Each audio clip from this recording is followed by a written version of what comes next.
और weekend bold की अगली खबर यह कि लोकसभा चुनाव के हैरान करने वाले नतीजों के बाद उत्तर प्रदेश की सियासत गरमाई हुई है। बीजेपी से लेकर समाजवादी पार्टी 2027 के विधानसभा चुनाव में एक दूसरे से इसका हिसाब बराबर करने की तैयारी में जुट गए हैं। अखिलेश की पीडीए वाली सोशल इंजीनियरिंग काम कर गई है, लेकिन अखिलेश इस इंजीनियरिंग को और मजबूत करना चाह रहे हैं। खासकर दलित वोटर्स को लेकर अखिलेश का फोकस ज्यादा है। सवाल है कि इसके लिए अखिलेश क्या मायावती के साथ गठबंधन करेंगे? सियासी गलियारों में यह खबर जोरों पर है, लेकिन मायावती का कदम क्या होगा, यह समझना भी बेहद जरूरी है। यह एक्सक्लूसिव स्टोरी इन्हीं पॉसिबिलिटीज को एक्सप्लोर कर रही है।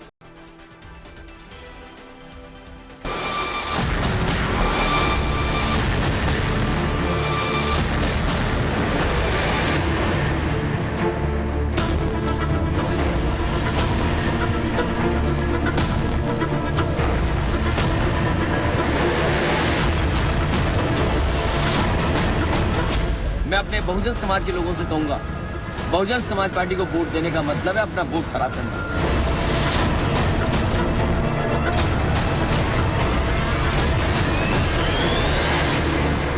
2027 की लड़ाई शुरू कर दो और वो लड़ाई अपने गांव में, अपने बूथ पर, अपने अगल बगल, अपने समाज में पीडीए के फार्मूले के साथ। वो एक मंत्र है, वो एक सूत्र है।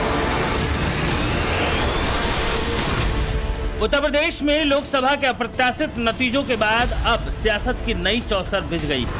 2.5 से 3 साल का वक्त है। 2027 में उत्तर प्रदेश में विधानसभा चुनाव होने हैं। लिहाजा नतीजों से उत्साहित अखिलेश की नजर अपनी सोशल इंजीनियरिंग को और मजबूत करने की दिशा में बढ़ चुकी है। पिछड़ा, दलित और अल्पसंख्यक यानी पीडीए के दम पर उत्तर प्रदेश के लोकसभा चुनाव में अखिलेश यादव समाजवादी पार्टी के लिए 37 लोकसभा सीटें जीतने में कामयाब हुए। इस पीडीए फॉर्मूले में जो डी है यानी दलित है, वो अखिलेश की इंजीनियरिंग का टर्निंग पॉइंट साबित हुआ है।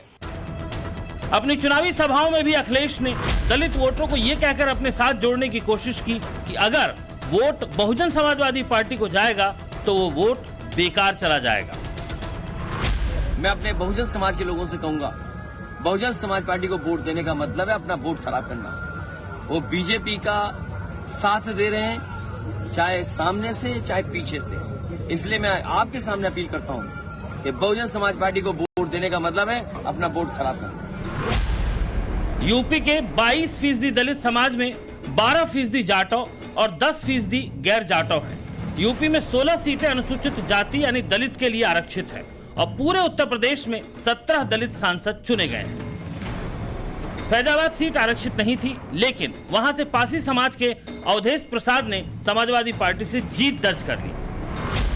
अखिलेश ने कुल 17 दलितों को मैदान में उतारा, जिसमें उन्होंने पासी बिरादरी के 7 और जाटव समाज के 6 नेताओं को टिकट दिए और 5 टिकट नान जाटव और नान पासी को दिए।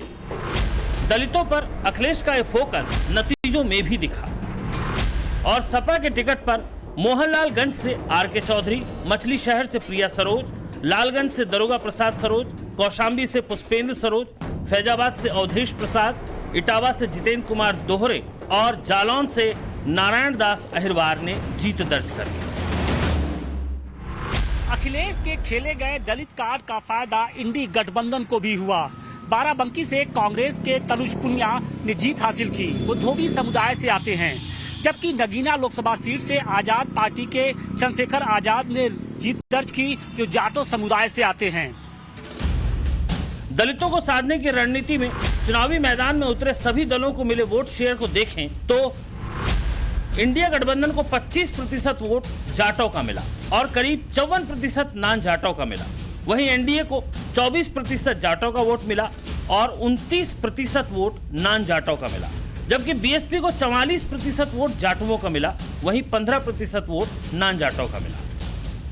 वोट शेयर के लिहाज से देखें तो मायावती की बहुजन समाजवादी पार्टी को जाटव समाज से तो अच्छा वोट मिला, लेकिन नान जाटव से निराशा हाथ लगी और ये वोट शेयर मायावती को एक भी सीट पर जीत नहीं दिला पाया। ये बहुजन समाजवादी पार्टी के लिए सबसे हैरान करने वाली बात थी और भविष्य में भी हो सकती है, क्योंकि मायावती के इस वोट बैंक को अपने पाले में करने के लिए चौतरफा कोशिशें होने लगी हैं। विपक्षी सावधान हो चुका है लोकसभा के चुनाव की इस पराजय से वो डर गया है। संघ प्रमुख मोहन भागवत नागपुर मुख्यालय छोड़कर फील्ड में आ गए। लगातार गोरखपुर और दूसरे क्षेत्रों में उनका दौरा चल रहा है। वो सावधान हो चुके हैं। उन्हें एहसास हो चुका है कि आने वाले दिनों में ये समाजवादी उत्तर प्रदेश की सरकार पर कब्जा कर लेंगे।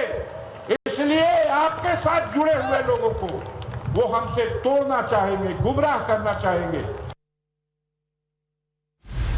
गाजीपुर सीट से अफजाल अंसारी समाजवादी पार्टी के टिकट पर चुनाव लड़े थे और बीजेपी के पारसनाथ राय को अफजाल ने 1,24,861 वोटों के मार्जिन से शिकस्त दी थी। मुख्तार की मौत के बाद काफी विवादों में रही इस सीट पर समाजवादी पार्टी ही नहीं, बीजेपी की भी नजर दलित वोटरों पर थी और दलितों ने समाजवादी पार्टी का साथ देकर बीजेपी को चौंका दिया। अखिलेश की सोशल इंजीनियरिंग के सहारे अफजाल ने दलितों को अपने पाले में लाने के लिए जो रणनीति बनाई वो उसमें कामयाब रहे। आगे यही होगा, आगे यही होना है। आप देख ही रहे हो, अफजाल अंसारी बसपा के सिंबल से आप तो पूरे चुनाव पूछते रह गए, आप बसपा छोड़ते क्यों नहीं? हम आपसे कहते रह गए, आप बसपा से हमसे को निकलवाते क्यों नहीं? बसपा हमको छोड़ना नहीं चाहती और हम बसपा को भी और बसपा नेतृत्व को भी हम अभी उम्मीद हमने नहीं छोड़ी है, उम्मीद नहीं छोड़ी है। आने वाले दिनों में दिखाई देगा लोगों को। आने वाले दिनों यानी 2027 के विधानसभा के लिए अफजाल का इशारा क्या कह रहा है? क्या अखिलेश और मायावती विधानसभा में एक साथ आ सकते हैं? ऐसा अखिलेश भले चाहे, लेकिन क्या मायावती इसके लिए राजी होंगी? क्योंकि 2019 के लोकसभा चुनाव में अखिलेश की समाजवादी पार्टी और मायावती की बहुजन समाजवादी पार्टी का गठबंधन हुआ था, लेकिन तब मायावती ने उत्तर प्रदेश में 38 सीटों पर चुनाव लड़ा और 10 सीटें जीती। वहीं समाजवादी पार्टी ने 37 सीटों पर चुनाव लड़ा और महज 5 सीटों पर ही जीत दर्ज कर पाई, जबकि बीजेपी ने 62 सीटों पर जीत दर्ज की थी। दलितों की राजनीति का आज भी उत्तर प्रदेश में सबसे बड़ा चेहरा मायावती ही है। मायावती का वोटर आसानी से खिसकता नहीं है। अगर इस बार अखिलेश को दलितों का साथ मिला है तो उसकी वजह बीजेपी है। संविधान बदलने और आरक्षण को खत्म कर देने का मुद्दा अहम रहा। दूसरा, मायावती ने इस बार का चुनाव अकेले लड़ा, ना ही वो एनडीए का हिस्सा बनी और ना ही वो इंडिया गठबंधन का हिस्सा बनी। इस वजह से मायावती के कोर वोटर को खिसकाने में इंडी गठबंधन काफी हद तक कामयाब रहा। पार्टी के साथ चुनाव तो समाप्त हो गया, लेकिन दलित जहाँ है तहाँ ही रहेंगे। कहाँ? बीएसपी के साथ ही। किसके साथ? बीएसपी के साथ ही। बसपा के साथ, मायावती के साथ? जी जी। लेकिन जो बसपा के साथ थे, हाँ, लेकिन संविधान बचाने के चक्कर में 10% चले गए। तो अखिलेश राहुल का असर है? अखिलेश और राहुल गांधी का गठबंधन जो हुआ है उसका असर है? दलित किधर चले गए? 10% चला गया कि वो गठबंधन के साथ चला गया, मोदी को हराना था, इसलिए दलित चला गया। सारे दलित। तो 5 किलो राशन प्रति व्यक्ति को मिलता था, उसका तो कोई असर नहीं। क्यों? समाजवादी पार्टी और बसपा का जब गठबंधन था उस समय लगभग दलित जो समाज है एससी बिरादरी के लगभग 90% बसपा के साथ में था।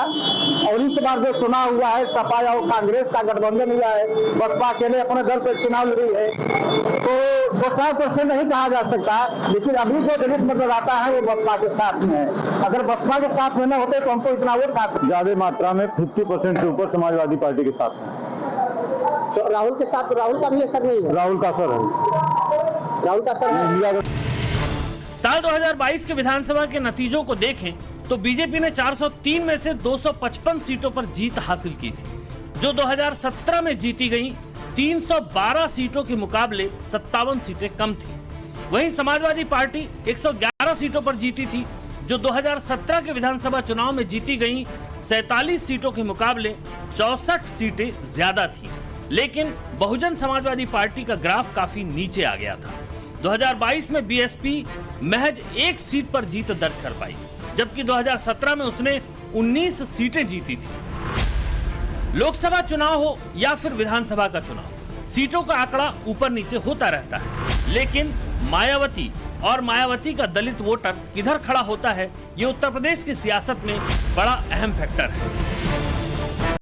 मायावती और अखिलेश यादव जो 2019 का प्रयोग था, उस तरह का कोई प्रयोग दोहरा सकते हैं? क्योंकि दलित वोट बैंक आपकी तरफ आया है और कुछ जो बीएसपी के पास रहा है, अगर उसे साथ लाना है तो क्या ये बेहतर विकल्प हो सकता है? देखिए, किसी भी पार्टी का कोई भी वोट 100% नहीं होता है, लेकिन पहली बार जो आदरणीय राष्ट्रीय अध्यक्ष श्री अखिलेश यादव जी ने पीडीए का नारा दिया, वो पीडीए का नारा पूरे सवाब पे आ गया। समाजवादी पार्टी आज से, अभी से, इसी वक्त से ये तय है कि चुनाव जीतने के बाद भी हम पीडीए कॉन्सेप्ट पे उत्तर प्रदेश में काम करेंगे। आने वाले हर चुनाव में अपनी स्ट्रेटजी के साथ चुनाव लड़ेगी और इसकी कार्ड बीजेपी के पास कोई नहीं है। हमला किया गया, आरक्षण का हमला किया, तो बाबा साहब भीमराव अम्बेडकर का तो जो संविधान है, अगर उस पर कोई हमला करता है तो हमारे जैसे करोड़ों लोग कुर्बानी देने के लिए हम तैयार रहेंगे। तो ये कारण रहा। समाजवादी पार्टी का आत्मविश्वास लोकसभा चुनाव के नतीजों की वजह से ज्यादा है, लेकिन बीजेपी